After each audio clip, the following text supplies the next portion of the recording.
Durante décadas se nos ha vendido una idea monolítica sobre la historia de Occidente, que Estados Unidos es y siempre ha sido una sociedad ultrarracista, donde cualquier éxito o fracaso de un negro se explica únicamente a través de la discriminación. Si un artista negro, una mujer o un gay se le ha negado algo, la conclusión automática es que fue por odio. Uno de los casos favoritos de los creadores de contenido actuales para demostrar esto es la presentación de Frankie Lymon en el programa The Dick Clark Show.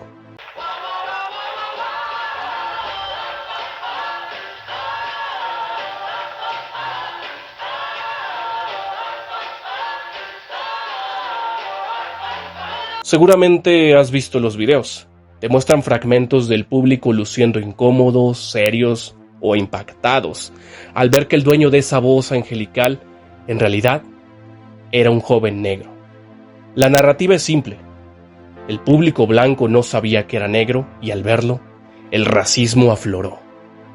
Pero, ¿y si te dijera que esa historia está construida sobre la ignorancia? O peor aún, sobre la mala fe. Empecemos con los hechos. El programa en cuestión se transmitía de 1958 a 1960. Era un espacio juvenil masivo, crucial para la industria. Muchos apuntan a una presentación específica de 1960 como la prueba del delito. Pero antes de saltar a conclusiones sociológicas, deberíamos considerar hipótesis más mundanas que cualquiera que haya ido a una grabación de televisión conoce. ¿Estaba el público realmente asqueado? Tal vez simplemente estaban aburridos tras horas de grabación.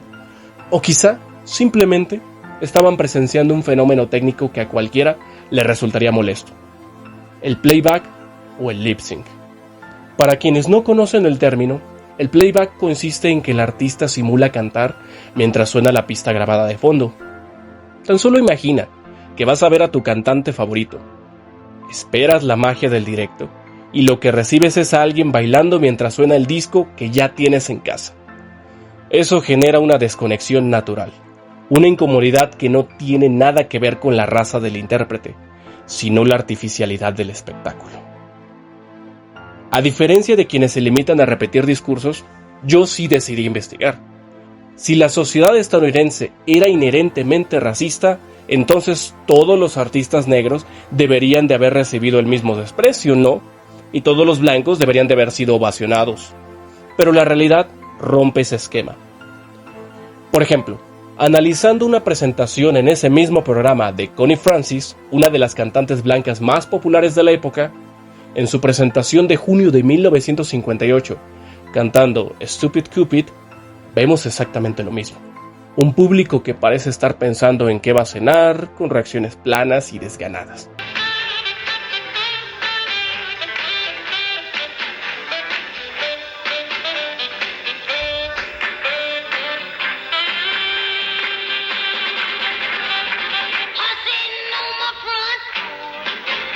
¿Era el público racista contra Connie Francis? No lo creo. Era la estética y la dirección del programa lo que dictaba esa atmósfera. Por otro lado, miremos a Chuck Berry. En varias de sus múltiples apariciones en el show de Dick Clark, vemos algo que contradice totalmente la narrativa del negro oprimido.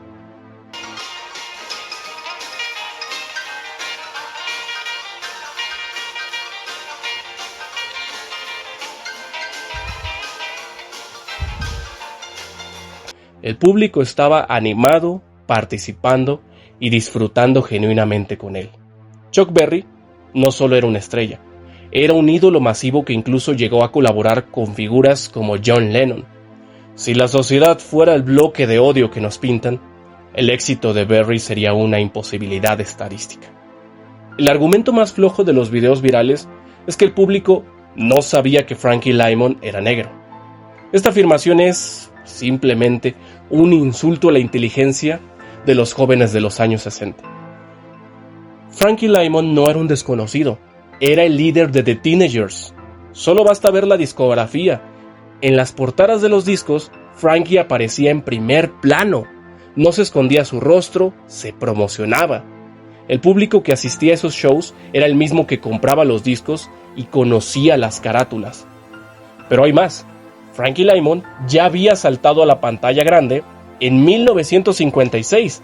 Apareció en la película Rock, Rock, Rock, interpretando sus éxitos frente a la cámara en primer plano.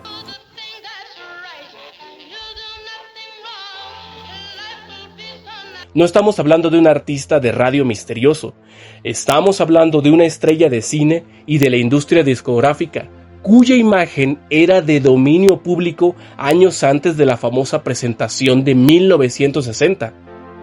Quien diga que el público se sorprendió por su color de piel, o es un ignorante total de ese caso, o está mintiendo deliberadamente. Para cerrar, aquí está el dato que desmorona cualquier intento de defender la narrativa del racismo en este programa o en la sociedad estadounidense de la época. Los críticos se obsesionan con la presentación de 1960 para probar su punto. Lo que convenientemente olvidan mencionar es que Frankie Lymon ya se había presentado en ese mismo programa, en el mismo teatro y con el mismo Dick Clark en 1958.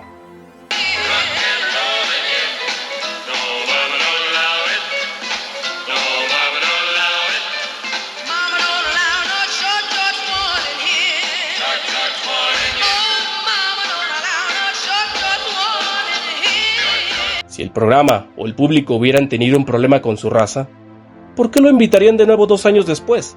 La existencia de la presentación del 58 demuestra que Frankie era un invitado bienvenido y recurrente. Al final, este caso nos enseña una lección valiosa.